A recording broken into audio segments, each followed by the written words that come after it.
Let's compare the Instax Wide 300 camera versus the Kodak disposable camera. So this is a daylight disposable camera from Kodak. It's got an 800 ASA film speed, no flash as you can see on here.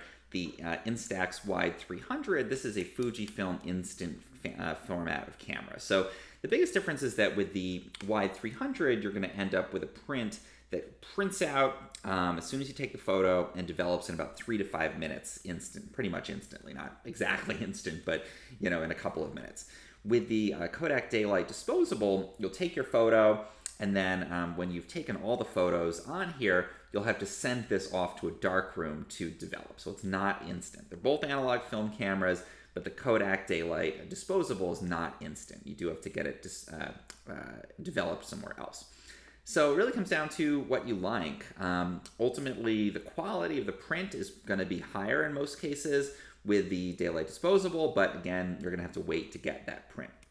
You get a little more control too. You can do exposure controls and some basic things like that on the Instax Wide 300 here, but this is just literally point and shoot on the Kodak Daylight Disposable.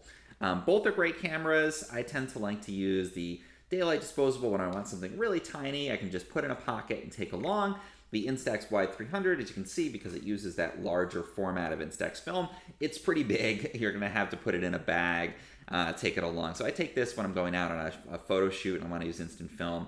This Kodak Disposable, though, I can just put in a pocket and carry around and have ready whenever I want to. Both great cameras. It just depends on the kind of photography you want to do on a given day.